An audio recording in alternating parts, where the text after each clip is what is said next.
하나님 감사합니다. 그 은혜가 족하다라고 10월 성탄의 찬송을 그 속에 우리의 믿음을 또 함께 드려 주 앞에 드렸습니다. 하나님 믿음을 가진 것이 얼마나 귀한 것이고 하나님의 자녀된 이 모습의 영광이 얼마나 가치 있는 것을 우리가 배우고 느끼는 바이오에 우리의 삶 가운데 이 점을 내가 원하고 있습니다. 하나님 이러한 고백과 찬송을 통하여 이러한 노래를 통하여 주 앞에 고백하게 하시니 감사합니다. 우리에게 주신 그 하나님의 은혜에 날마다 온전히 누리며 감사하며 살아갈 수 있도록 함께하여 주시옵소서. 이 시간에 말씀을 들을 때 하나님께서 함께하여 주시고 주님께서 위로하시며 하나님의 마음을 정돈케 하며 주 앞에 더욱 가까이 가는 우리가 될 수 있도록 함께하여 주시옵소서. 주오신 예수님의 이름으로 기도합니다. 네. 오늘 말씀은 사무엘상 1장 9절에서 11절에 있는 말씀입니다. 구약 성경 제가 가진 성경으로 408면에 있습니다. 사무엘상 1장 9절에서 11절에 있는 말씀. 우리 3절밖에 안 되니까 함께 공독하도록 하죠. 사무엘상 1장 9절에서 11절에 있는 말씀입니다. 함께 보도록 하겠습니다. 시작. 그들이 실로에서 먹고 마신 후에 한나가 일어나니 그때의 제사장 엘리는 여호와의 전 문설주 곁 의자에 앉아 있었더라. 한나가 마음이 괴로워서 여호와께 기도하고 통곡하며 서원하여 이르되 만군의 여호와여 만일 주의 여종의 고통을 돌보시고 나를 기억하사 주의 여종을 잊지 아니하시고 주의 여종에게 아들을 주시면 내가 그의 평생에 그를 여호와께 드리고 삭도를 그의 머리에 대지 아니하겠나이다. 아멘. 프랑스 신학자의 자크 엘리라는 그분이 그의 책 잊혀진 소망이라는 책에서 소망이라는 것을 이렇게 정의합니다. 소망이란 하나님의 침묵에 대한 인간의 대답이다. 이렇게 이야기해요. 자크 엘리라는 이분은 희망과 소망이라는 것을 아주 분명하게 구분합니다. 희망이라는 의미는 가능성이 남아있는 상태에서 원하는 어떤 것이고, 소망이라는 것은 전혀 가능성이 없는 상태에서 소원하는 마음을 소망이라고 해요. 제 둘째 아이가 은혜가 7살이 됐는데, 이 녀석이 저에게 와서 무슨 요구할 때에 그게 진짜인지 아닌지는 항상 그 얼굴을 고민하잖아요. 그 눈을 봐요. 꼭 필요한 것이 아닌데 와서 물을 때는 쓸데없이 알랑방구를 칩니다. 평소에는 잘 안 하다가 눈웃음도 치고 심부름도 하고 아빠의 마음 얻기 위해서 이것저것 열심히 합니다. 그러면서 제가 묻죠. 뭐가 필요하냐며요. 그때 은혜가 이것저것 말을 하죠. 그럼 다 들어보면 제 입장에서는 죄다 쓸데없는 거예요. 쓸데없는 거는 이제 설득을 하지 않아요. 그게 꼭 필요하냐? 나중에 꼭 필요한 시점이 되면 아빠가 꼭 사줄 때 이제 그런 말을 하죠. 그럼 이제 이 녀석도 설득하고 고개를 푹 숙이고 돌아가고. 이것들이 희망이라는 게 희망. 근데 아버지 제가 반드시 이루어져야 하는 그 일에 대해서는 은혜가 7살짜리가 절대로 알랑방구를 치지 않습니다. 어떻게 진심을 말해야 되는지 고민을 해요. 저희 앞에 와서. 그 눈망울에 눈물이 살살 고여 있는데도 절대 꾹꾹해서 떨어뜨리지 않습니다. 떨어뜨리지 않고 저한테 얘기를 해요. 그 목소리도 살짝 떨리는 것 같은데 애써 숨깁니다. 말 끝까지. 제가 가만히 듣다 보면 말하는 것이 또 서툴기도 해요. 그런데 그때는 제가 설득을 합니다. 그 말을 다 듣고 무슨 진짜 뭐가 있구나 라고 하면 이제 그때는 제가 지는 거죠. 그런 것들을 소망이라고 이야기합니다. 그러니까 우리가 하나님께 기도할 때 이 소망과 희망 사이를 분별을 해야 돼요. 그러니까 희망의 마음으로 기도하는 것은 어떤 조건들이 나아지는 것, 이게 좀 더 있으면 괜찮아지지 않겠나라는 마음들이에요. 그런 것들이 희망인데, 그 희망하는 마음에 우리는 간절함이라는 것으로 포장해요. 그래서 하나님께 기도합니다. 그러니까 간절함이라는 것이 포장되어서 희망을 기도하는 그 기도에 하나님은 응답하실지 응답하지 않을지는 저는 잘 모릅니다. 그건 하나님만이 하시는 거예요. 그러나 성경에서 기도하는 것을 이야기할 때는 항상 이 소망이라는 것과 관련해서 이야기를 해요. 조건이 없고 가능성이 없고 희망이 없고 하나님밖에 답이 없다 라고 여기는 그 상황에서 나와지는 것, 그런 것들을 소망이라고 하고 그런 것들을 기도라고 한단 말이죠. 그래서 로마서 5장 3절이나 4절 같은 데 보면 이런 이야기가 있어요. 다만 이뿐 아니라 우리가 환난 중에도 즐거워하느니 이는 환난은 인내를, 인내는 연단을, 연단은 소망을 이루는 줄 알미로다. 답이 없는 정황들, 환난들, 하나님이 침묵하신 것 같은 삶의 과정들, 그런 속에 우리가 있음에도 불구하고 우리는 하나님이라는 소망을 가지고 살아간다. 이 인생이 기도하는 것이다 라고 성경은 말하는 거예요. 그래서 우리가 성도가 기도라고 할 때, 기도한다라고 이야기할 때 나는 무엇을 얻기 위하여 기도한다, 이건 말 자체가 성립되지 않아요.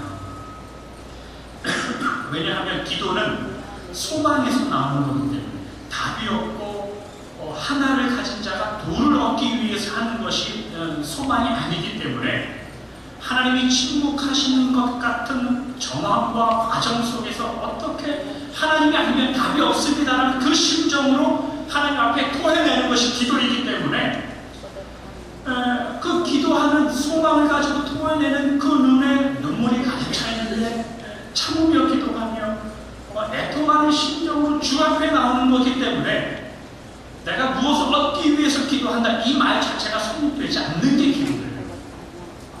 그래서 여러분들이 마음의 중심으로 기도했던 분들의 간증이나 책이나 이야기들을 들어보면 그분들이 정말 하나님을 찾았을 때의 기도는 정말 단순합니다. 내용들이 정말 단순해요. 단어들이 몇 개 없어요. 하나님, 답이 없습니다. 죄인, 하나님, 고개 숙일 것밖에 없습니다. 굉장히 단순해집니다. 기도가. 그게 하나님 앞에 다 쏟아놓는다는 겁니다. 여러분도 기도할 때 이 소망이라는 것이 뭔가 많이 생각하시면 기도를 하시기 바랍니다. 그래서 하나님 앞에 하나님이 아니면 답이 없는 인생 중에 하나님 때문에 소망을 갖습니다 라고 토해내고 드러내고 다 쏟아부는 그러한 마음으로 하나님 앞에 사시길 주님의 이름으로 축원합니다. 뭔지 알고 아멘 하는지는 제가 천국 가서 하나님께 묻겠습니다. 오늘 저희가 한나에 대한 두 번째 이야기를 좀 나누려고 해요. 지난주에 설교가 이어지기 때문에 지난주에 설교를 못 들으신 분 꼭 한 번 더 들어보시고, 잊어버리신 분도 한 번 꼭 들어보시고 오늘 거를 잘 생각하시면서 이어서 들으시고, 오늘 본문은 한나의 기도에 관한 내용인데 굉장히 유명한 기도 제목이죠. 기도의 내용이죠. 아기를 갖지 못한 한나가 하나님께 통곡하며 서원하며 기도하였더니 이 기도 이후에 하나님께서 사무엘을 주시는 그런 장면이죠. 그래서 이 한나의 기도의 모습을 통해서 절망과 고통 가운데 있을지라도 하나님 앞에 기도하자. 그래서 이 여인의 믿음과 하나님 앞에 성실하게 기도하는 이 장면을 우리가 이 본문을 보면서 자주 묵상하는 내용이죠. 근데 우리가 정말 그런가 한번 살펴봐야 돼요. 정말 이 본문을 통해서 이 여인의 믿음과 성실함을 우리가 끌어낼 수 있는가? 그 내용을 우리가 좀 살펴봐야 돼요. 답을 먼저 말하면 그렇지 않다. 우리가 이 긴 내용을 한번 추적을 해봐야 돼요. 왜 그렇지 않은지를. 그래야 우리가 한나를 오해하지 않습니다. 저희는 지난 시간에 나눠봤던 내용을 잠깐 좀 이야기하자면 사사시대의 배경 속에 살고 있던 게 한나라는 이야기가 있었죠. 사사시대의 배경이 어땠냐면 굉장히 영적으로 암흑과도 같은 시대였다고 했어요. 이스라엘의 영적인 타락과 우상 숭배와 하나님 앞에 예배드리는 모든 신앙이 얼마나 타락했는지, 이건 다만 몇 명의 문제가 아니라 영적인 지도자들, 제사장들이나 하나님을 섬기는 장로들이나 모든 이스라엘 백성들 하나하나 할 것 없이 모두 다 이 문제에서 벗어날 수 없었던 게 사사시대예요. 그런 영적인 타락을 가장 잘 나타내는 게 사사들이 나타나면, 하나님이 세우신 사제가 나타나면 하나님의 말씀을 잘 믿었다가 사사가 죽고 사라지면 다시 우상 숭배하러 간단 말이죠. 이게 계속해서 반복되는 게 사사 시대예요. 마지막 사사인 삼손이 죽고 그 다음 사사가 사무엘이거든요. 그 사이에 룻과 한나가 살아가는데, 그러면은 오늘 본문 전후에 나오는 그 엘리의 제사장의 가문이 얼마나 타락하고 얼마나 하나님 앞에 불성실했는가, 그 내용이 한나의 그 당시에 살아가던 엘리 제사장의 가문의 내용이었단 말이죠. 이런 현실 속에 살아갔던 게 한나와 그의 남편 엘가나였어요. 그러니까 오늘 본문 이전에 사무엘상 1장 1절 여러분들이 한번 보시면 이렇게 기록하죠. 에브라임 산지 라마다임 소빔에 사는 에브라임 사람 엘가나 하고, 엘가나 가정을 그렇게 소개했단 말이에요. 에브라임 산지에 라마다임 소빔에 사는 에브라임 사람 엘가나라고 소개한단 말이죠. 그러나 여러분들이 역대상 6장에 가면 레위 자손들, 레위 지파들의 족보가 쭉 나오거든요. 그런데 역대상 6장 22절부터 보면 레위의 둘째 아들 그핫 자손의 명단이 쭉 나와요. 거기에 보면 이 엘가나와 사무엘이 등장해요. 그러니까 사무엘은 그 족보를 따져보면 레위 지파의 20대 손이 20대 손. 그러면 엘가나는 19대 손이 되는 거죠. 그런데 레위 자손인 이 엘가나가 왜 에브라임 산지에 와서 살고 있는가 궁금하죠? 기업 때문에, 기업 때문에. 우리가 지난해에 이제 여호수아를 강의하면서 살펴봤던 내용이, 레위 자손은 기업이 없죠. 가나안 땅에 기업을 받지 못할 땅이. 레위 자손들이 땅을 기업으로 얻지 못하는 대신에 뭘 받았냐면 기업을, 하나님과 예배를 받았어요. 그래서 레위 자손들은 다 흩어져서 삽니다. 흩어져서 각 지파들이 속해 있는 땅에 가서, 그곳에 가서 예배를 인도하고 말씀을 가르치고 신앙의 본을 보여서 하나님의 사람이 어떻게 살아가는가를 보여줄 때 레위 지파들의 그런 역할이었어요. 그러니까 레위 지파의 한 사람으로 레위 일을 하기 위해서 에브라임 지파의 땅에 엘가나가 사는 거예요. 레위 지파의 한 사람으로. 그런데 이 레위 지파가 굉장히 고약합니다. 굉장히 악질인 지파 중에 하나예요. 그 사사기 내용이 다 나와요. 예를 들면 유명한 사사 중에 기드온이 있죠. 기드온과 300용사. 기드온과 300용사가 이 이야기가, 기드온이 미디안이라는 이방 나라와 전쟁을 할 때 나오는 이런 내용들인데, 그 기드온이 300 사람을 데리고 미디안과 전쟁을 합니다. 미디안이 전쟁을 패하자, 이방 나라 사람이 패하자 몇 명이 어디로 도망가냐면 에브라임 지파 땅으로 도망가요. 에브라임 사람 탁 있다가 이것들이 도망오니까 전부 다 나타나서 이 도망온 미디안 사람 몇 명을 다 때려잡습니다. 때려잡아서 이것들을 이제 전쟁 포로로 만들어서 기드온에게 데려가요. 기드온에게 데려가서 하는 이야기가 뭐냐면, 야 기드온, 너 왜 이방 나라들과 전쟁하는데 우리 지파는 부르지 않느냐, 그런 말을 해요. 근데 사실은 부르지 않은 게 아니라 불렀는데 안 나오는 거예요. 그러니까 에브라임 지파들은 기드온이 전쟁을 하기 위해서 사람을 불러 모았는데 거기 잘 숨어 있습니다. 안 나와요. 잘 숨어 있다가 이 미디안 사람들이 도망가서 몇 명이 자기네 땅으로 도망오니까 그것들 다 몰려 나오더니 그것들 다 때려잡더니 기드온한테 끌고 가는 거예요. 그래서 왜 미디안 사람하고 전쟁하는데 왜 우리를 부르지 않느냐? 이 지금 뭐 하는 거냐면 손 안 대고 그 부르는 장면이에요 지금. 그냥 기드온이 그 에브라임 사람들에게 사과를 하는, 이 기드온이 굉장한 사람이죠. 미안하다, 좀 많이 이런 사과를 하는 거예요. 이게 사사기 8장에 있는 내용이에요. 근데 이런 일이 또 벌어져요. 이 기드온 사사 이후에 사사 입다라는 사람이 등장해요. 사사 입다. 근데 이 입다는 암몬이라는 이방 나라와 큰 전쟁을 해서 이스라엘을 구해줍니다. 근데 여기에 에브라임 사람들이 또 빠져요. 전쟁이 다 끝난 다음에 사사기 12장에 가면 에브라임 사람이 이 사사 입다를 찾아옵니다. 찾아와서 하는 이야기가 뭐냐면, 너 왜 이 암몬 족속하고 싸우는데 우리 지파를 부르지 않느냐, 그 얘기를 해요. 그러니까 기드온 때는 이 말이 통했거든요. 사사 입다는 기드온하고 달라요. 뭐라고 이야기하냐면 아주 직설적으로 대놓고 이야기해요. 내가 너희를 전쟁 때문에 부를 때는 조용하다가 왜 이제 와서 쓸데없는 이야기하느냐. 그래서 이 에브라임 지파를 잇따르는 사람이 42,000명을 그 자리에서 죽여버립니다. 거의 에브라임 지파가 멸종 위기 가운데 가버려요.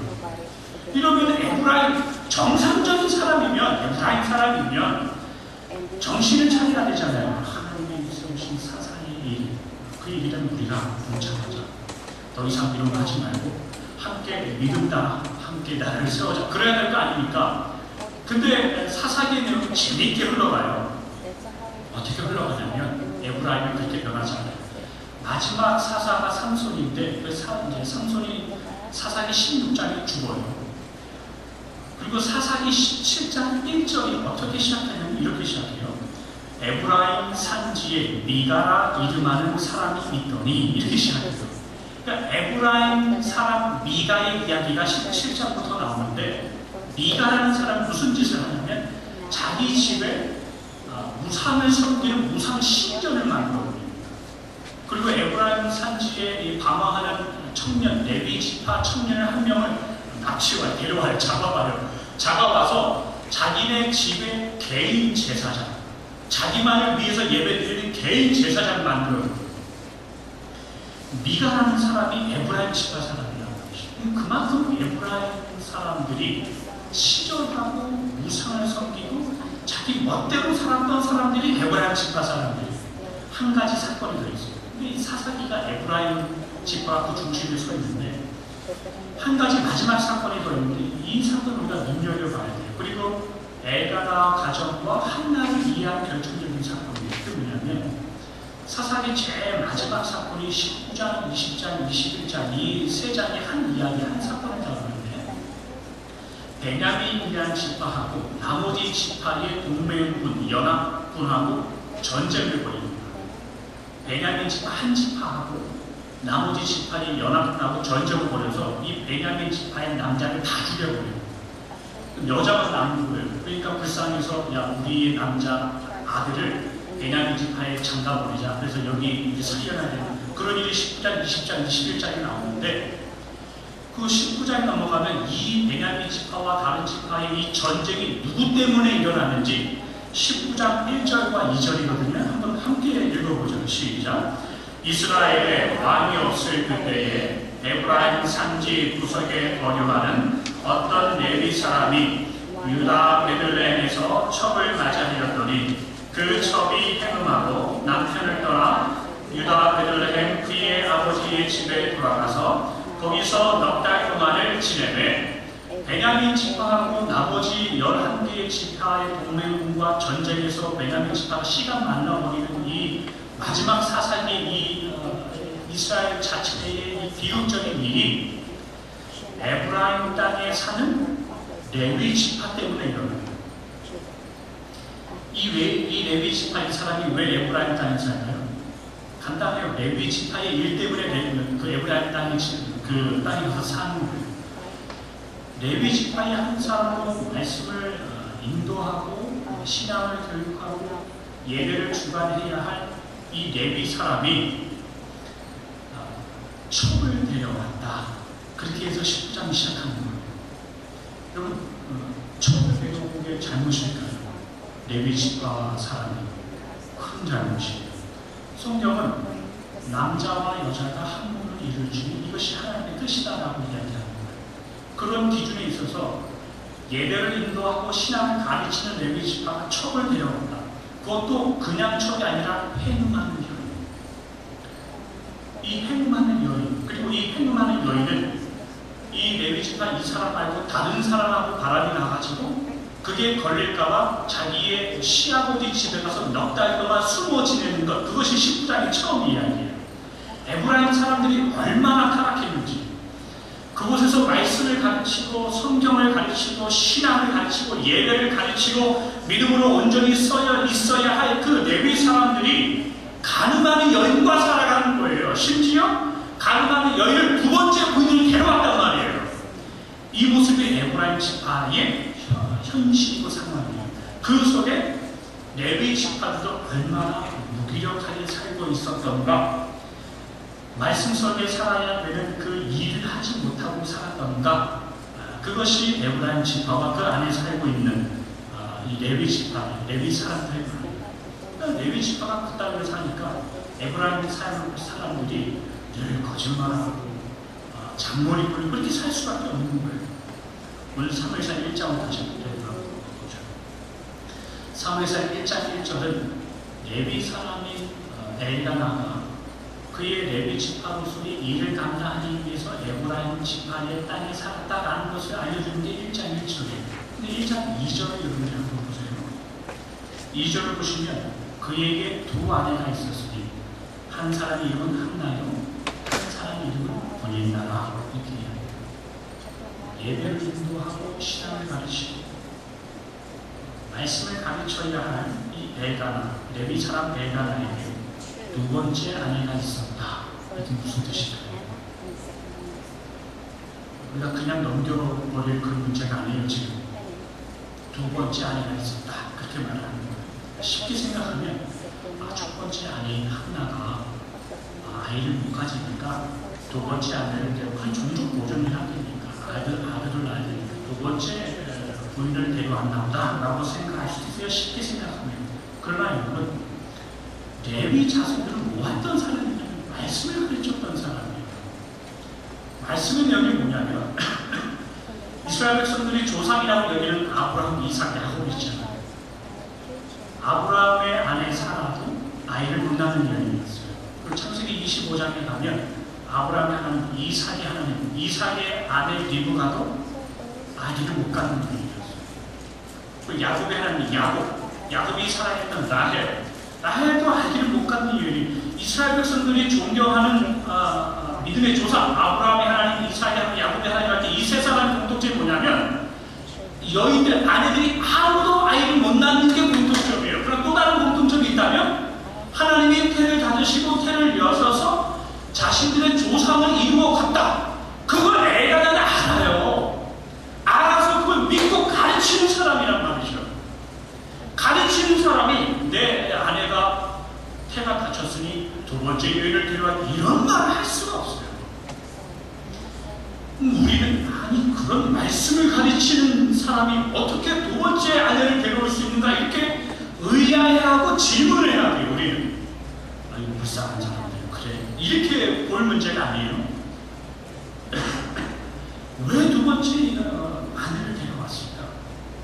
곰곰이 생각하면 답은 간단해요. 왜 데려왔냐면 그것이 사사시대에 살고 있는 에브라임 땅에 살고 있는 레위 사람들의 주소예요. 어두워진 세상 속에 엘가나는 무엇이 빛이고 무엇이 어두움인지 구분하지 못하는 사람이에요. 무엇이 하나님의 말씀을 따라 사는 것이고 무엇이 그 반대편으로 살아가는가 그 구분을 못해요. 엘가나는. 그래서 두 번째 예를 데려온다는 거죠. 아무런 답이 없이 아무런 신앙의 기준과 말씀을 따라가는 것이 무엇인가 그 기준 없이 살던 사람이 엘가나예요. 그 시대의 자화사예요. 엘가나라는 사람. 여러분 이런 배경 속에 한나가 있습니다.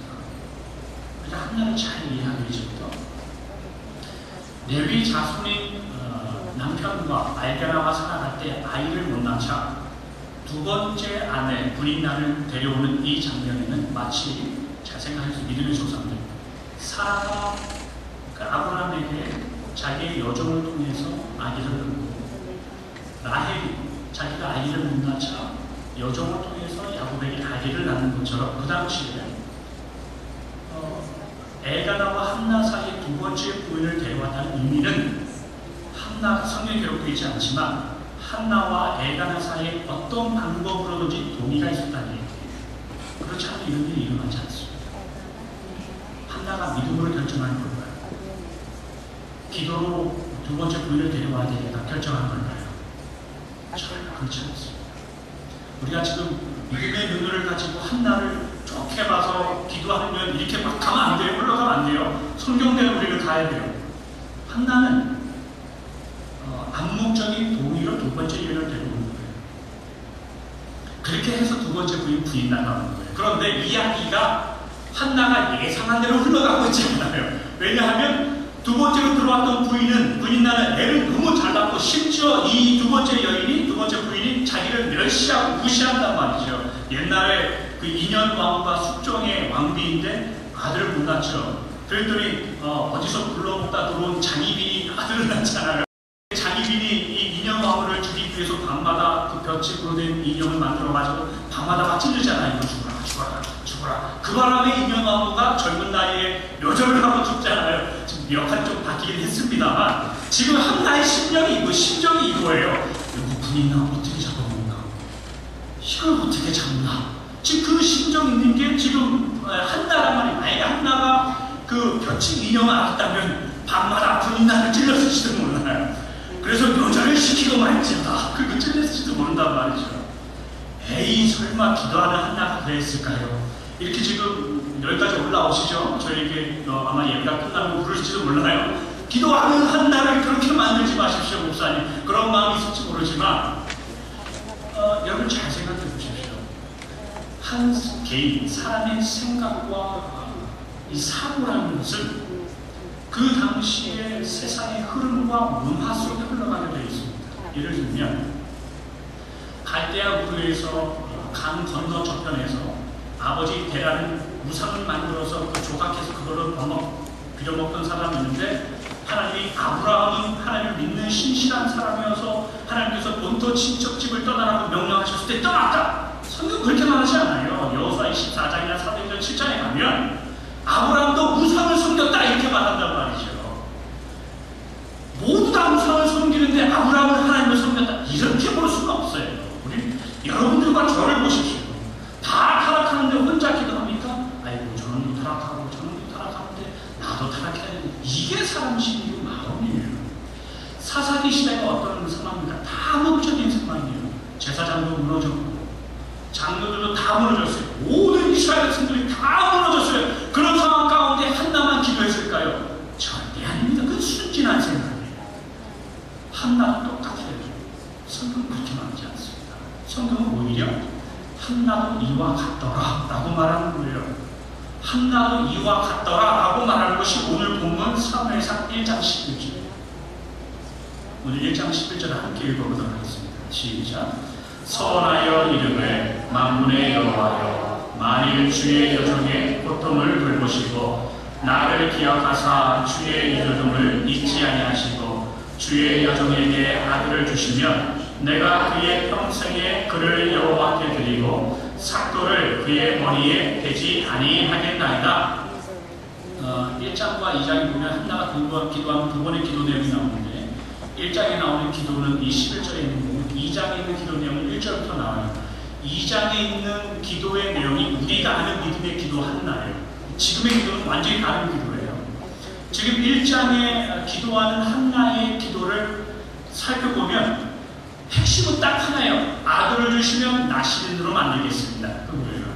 나실인이라는 것은 사람 인자처럼 나실이라는 사람인데 민수기 6장에 가면 하나님께서 나실인이라는 법을 정해주셨어요. 나실이라는 것은 구분된 자라는 뜻이에요. 나실인이라는 하나님께 구분된 자라는 뜻인데 어떠한 일정 기간이나 아니면 일평생 동안 하나님 앞에 구분된 자로 살아요. 그 사람은 자기의 서원이나 아니면 부모의 서원으로 인해서 어떻게 거룩해지냐면 이스라엘 백성들은 먹을 만한 음식을 따로 구분해서 먹는데 거기서조차 따로 구분된 음식만 먹고 살아가는 거예요. 그리고 죽을 때까지 서원이 끝날 때까지 절대로 머리를 자르지 않습니다. 머리를 자르지 않았던 자가 대표적인 인물이 삼손이죠. 삼손이 나실인이라는 뜻이에요. 그리고 절대로 죽은 것에 근처는 가지 않는 것. 심지어 민수기 6장에 가면 심지어 그들의 부모가 죽었을지라도 근처에 가지 못하게 하라. 그게 나실인이에요. 한나가 기도하는 아들을 주면 나실인이 삼겠다 그 기도인데 한나의 기도 제목을 잘 보십시오. 한나가 자식을 구합니다. 그러나 자식을 구하는 게 아니라 아들을 구해요. 아들을 구하고 아들을 낳으면 나실인 삼겠다 하는 거예요. 한나의 기도는 하나님 이 어두워져가는 사사시대에 등불을 밝힌 아들을 주십시오. 이 기도 아니에요. 지금. 하나님 이 영적으로 타락해가는 이 이스라엘의 역사 가운데에 이 역사를 바로 잡을 만한 그런 아들을 주십시오. 하나님 이렇게 영적으로 타락해가고 있는 우리의 예배를 회복할 수 있는 그러한 사람을 보내주십시오 라고 기도하고 있는 장면이 아니에요.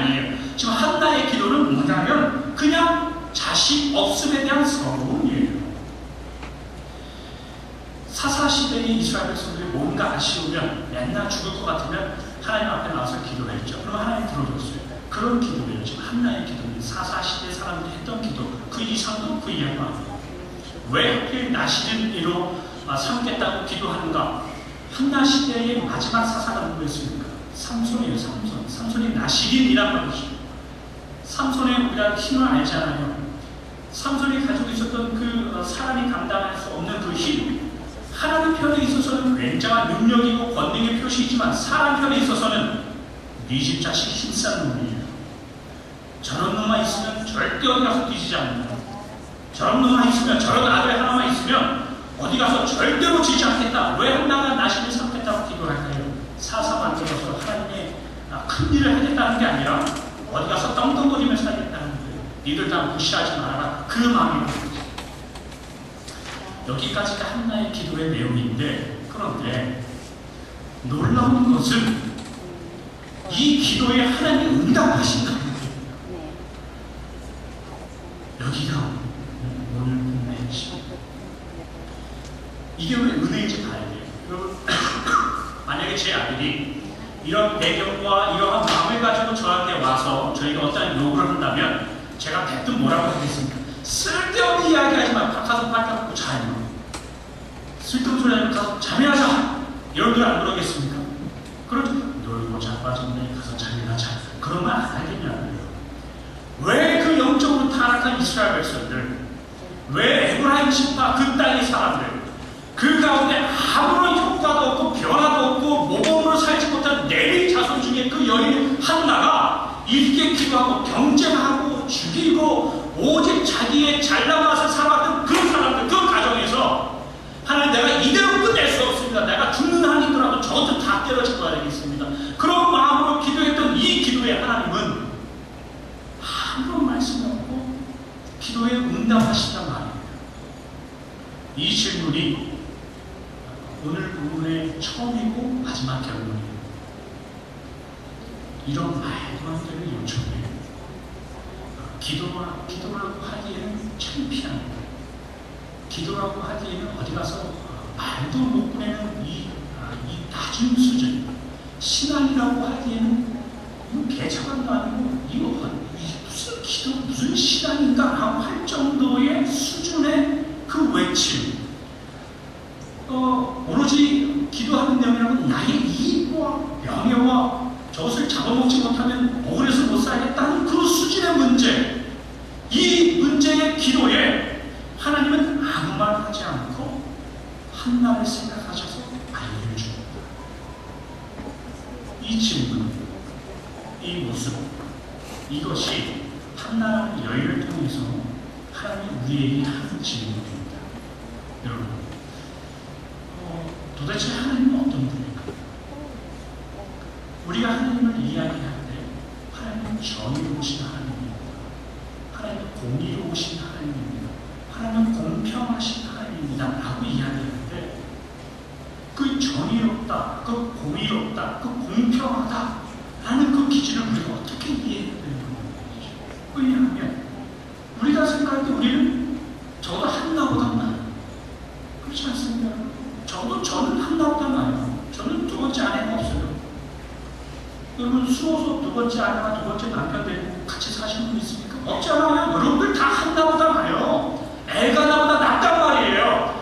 근데 우리의 기도는 하나님이 잘 안 들어준단 말이에요. 그런데 이 개차반은 한나의 기도는 하나님이 아무 말 하지 않고 들어준단 말이에요. 여러분, 정의가 뭐고 공의가 뭐고 공평이 뭐냔 말이에요. 우리가 이 한나의 본문을 보면서 하나님 앞에 그렇게 따져야 돼요. 하나님께 그렇게 대들어야 된다고요. 하나님, 공의로우신 하나님이라고요. 공평하신 하나님이라고요. 하나님 정의로우신 하나님이라고요. 도대체 그 공평과 정의가 뭡니까? 이렇게 대들고 따질 수 있는 본문이에요. 그런데 하나님은 그런 한나의 기도에 응답하시면서 우리에게 대답을 하시는 거예요. 공평과 정의가 뭐냐고? 네가 생각하는 것과 다르다. 그거예요. 우리가 정의하는 것과 다르다. 공평과 정의가 있으면 우리는 하나님 앞에 잘 살 수 있을 거라 생각합니다. 왜냐하면 우리 스스로 하나님 앞에 그럴듯해 보일 수도 있기 때문입니다. 기도하죠. 주일날 예배드리시고 찬송하죠, 헌금하죠. 하나님의 뜻을 위해서 산다고 하죠. 그럼 생각해 보십시오. 하나님 만약에 우리들을 공평과 정의로 대우하신다면 누가 사는 겁니까? 아무도 사랑하지 못하시고. 그러나 우리는 하나님께 이 한나의 모습을 보면서 공평과 정의로 하나님이 뭐냐 다 따질 준비가 되어 있단 말이죠. 그거에 대해서 하나님이 물어보는 거고 질문하는 거예요. 공평이 뭐고 정의가 뭐냐? 여러분, 에어컨을 좀 올리면 좋을 것 같아요. 이 한나가 하나님께 기도 응답을 받았던 유일한 이유와 근거와 한 가지밖에 없어요. 그게 뭐냐면 한나를 여전히 하나님은 자식으로 여기고 있다는 뜻이에요. 내 거로 여기고 있다는 뜻이에요. 여러분, 자식과 부모의 관계에서 자식이 갖는 그 최고의 그 기쁨은 뭘까요? 자식이라는 존재들이 가지고 있는 그 최고의 감사함, 그게 뭘까요? 자녀들이 아무리 쓸데없는 짓을 해도 부모라는 분들은 그 자식들의 그 두 눈 뜨고 볼 수 없는 그 일들, 그것을 부모된 자들은 두 눈 뜨고 본다는 거예요. 그게 부모의 시기예요. 우리가 가끔 TV를 보다가 정말 부모에게 해코지하고 정말 일률적으로 정말 나쁜 사람들이 가끔 TV에 나오죠. 그럼 우리는 깨끗 뭐라고 이야기합니까? 우리나라는 희한하게 이 개가 강아지가 대우를 못 받는 나라 중에 하나죠. 그래서 저런 개호로 자식 이런 이야기 한단 말이에요. 미국에서는 강아지가 대우를 받는 나라이기 때문에 그런 요구는 없죠. 한국은 아주 개를 잡아먹는 존재로 여기기 때문에 저런 개호로 자식 그런단 말이에요. 근데 그 불효 자식을 두 눈 뜨고 바라보는 자들이 있어요. 누굴까요? 주변에 아무도 그 자녀들을 인정하지 못하는 상황이더라도 끝까지 참아내고 그들을 담아내는 자들이 있으면 누굴까요? 부모들이요, 부모들. 그게 부모와 자녀의 관계거든요. 철없는 부모들이 하는 이야기는 뭡니까? 철없는 부모들, 자식들이 말한 일을 항상 그러잖아요. 너 지금까지 아빠, 엄마가 재워주고 입혀주고 다 내고 집 나가는 자식이야. 그런 이야기밖에 못해요? 그게 우리 수준에 웃는 분들 마음 찔리시죠? 아직 철이 덜 들었다는 뜻이에요. 근데 어르신들 부모님들은 자식들이 아무리 나이가 먹었어도 만날 때마다 무슨 이야기 합니까? 나와서 자주시고. 왜 그런 이야기 해요? 부모된 분들, 어른이 된 부모님들이 가지는 가장 기쁨이 뭘까요? 자식들이 갖다주는 호감일까요? 그게 아니기 때문이에요. 내 자녀하고 있다면서 오래 함께 있고 싶어 하는 거예요. 그것 때문에 자존심이나 이야기하는 거예요. 그게 부모된 자녀라고 말이죠. 여러분, 하물며 우리가 아버지라고 부르는 하나님 아버지는 어떤가 하는 거예요. 자녀들의 아무도 알아주지 않는 그 쓸데없는 짓을 육신의 부모들도 그걸 봐준단 말이에요. 그런데 하나님은 어떠하신가? 이 질문을 한나를 통해서 우리에게 하는 거예요. 우리가 살아가는 삶의 정황들이 어떨까요? 한숨 쉬죠. 하나님은 공의가 뭡니까? 정의가 뭡니까? 도대체 왜 하나님은 침묵합니까? 라고 말할 수밖에 없는 삶이 살아갈 게 우리입니다. 그러나 그러한 삶 속에 우리는 하나님 앞에 따지고 한숨 쉬고 그런 길을 간다 할지라도 아무리 우리가 하나님 앞에 부족하고 연약하고 쓸데없는 짓거리를 하고 산다고 할지라도 하나님은 여전히 너는 내 자녀이니 내가 관심을 가져주겠다. 그렇게 말하는 거예요. 이것이 이스라엘의 전 역사에 나오는 하나님의 사랑입니다. 출애굽한 이스라엘 백성들이 광야에서 눈만 뜨면 애굽으로 돌아가자고 합니다. 그러나 하나님은 되돌려 보내지 않습니다. 광야를 40년 동안 망하게 합니다. 그리고 거기서 죽여버립니다. 이왕 죽일 거면 애굽으로 돌아가게 합니다. 그러나 하나님은 보내지 않고 방황하게 만들고 광야에서 죽입니다. 이게 하나님의 사랑이라고 말합니다. 사사시대에 아무리 암묵하고 이스라엘 백성들이 사사가 죽어 없어져 버리면 매우상 숭배하고 자기들 마음대로 살아도 곤란하고 어려울 때 하나님을 왜 외치게 하면 왜 하나님께 외치면 사사를 보내줬단 말이에요. 이게 이스라엘 역사. 그것이 하나님과 자녀된 자들의 삶의 관계라는 거죠. 여러분, 우리가 하나님 앞에 기준과 정의를 가지고 이야기할 수 있을까요? 아니요. 여러분, 기준과 법은 죽이는 거고, 그러나 사랑은 살리는 거예요. 기준과 법은 웃으면서 죽입니다. 그러나 사랑은 징계합니다. 그러나 사랑은 매를 듭니다. 그러나 사랑은 방황하게 만듭니다. 그러나 사랑은 곤란하게 만들고 하나님 나에게 숨으셨군요 라고 고백할 수밖에 없는 그런 정황들까지도 우리를 인도하십니다. 그러나 사랑은 살려냅니다. 그러나 사랑은 지킵니다. 그것이 한나라는 이 여인, 아무것도 자랑할 수 없고 이게 무슨 기도, 무슨 쓸데없는 신가라고 하는 이 정황 속에서도 하나님은 하나님의 역사를 이루어 가십니다. 이게 하나님의 말씀을 전하도록 하겠습니다. 여러분, 아무런 기도 응답을 받을 만한 조건이 하나도 없습니다. 사사시대는 아무도 에브라임 지파들이 그랬고, 그곳에 살고 있는 레위 사람들이 그랬고, 레위 사람들의 전형적인 대표가 엘가나이고, 엘가나와 함께 있는 게 한나였어요. 여러분, 한나를 너무 미워하지 마시고 안답게 보지 마십시오.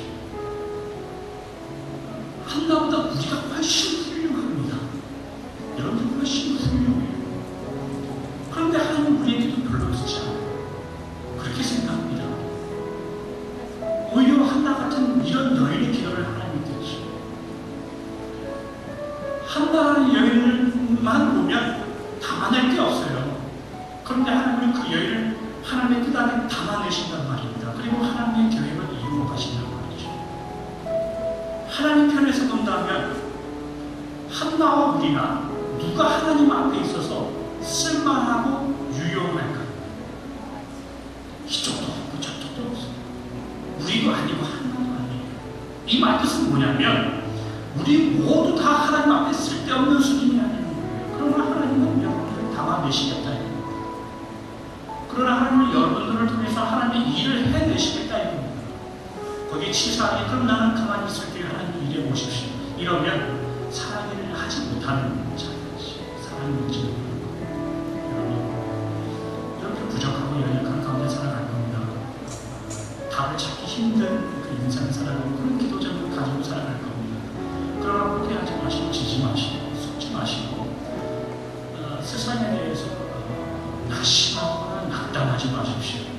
하나님이 내가 담아내고 내가 만들어가봐, 내가 일을 해가봐 라고 우리에게 알려주는 것이 한나의 모습입니다. 그것이 한나의 인생, 한나의 삶이었습니다. 이것이 오늘 저희가 두 번째 나누는 한나의 모습입니다. 이 한나를 담아내시고 붙잡는 하나님을 기억하셔서 그 하나님을 여러분도 붙잡고 여기에 붙잡혀 있으니 세상에 대해서 당당하게 기쁘게 넉넉하게 살아가시는 여러분 되시길 주님의 이름으로 축원합니다. 주만 바라볼지라 하나님의 사랑을 사랑하자. 이 찬송하고 우리 또 간단하게 기도하고 우리 주님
하나님 앞에 그 아무도 쓸모 있고 가치 있는 인생이 없다는 것을 고백하게 하시고 또 그럼에도 불구하고 하나님 그러한 자녀들을 부르시고 그러한 자녀들의 관심 가져주시고 그러한 자녀들의 외침과 그 한숨과 그 어려움과 곤란함과 그 삶의 여러 가지 정황들 속에 하나님께서 여전히 개입하고 계시고 마침내 하나님 뜻을 이루어 가실 것이라는 그 은혜를 나누게 하시니 감사합니다.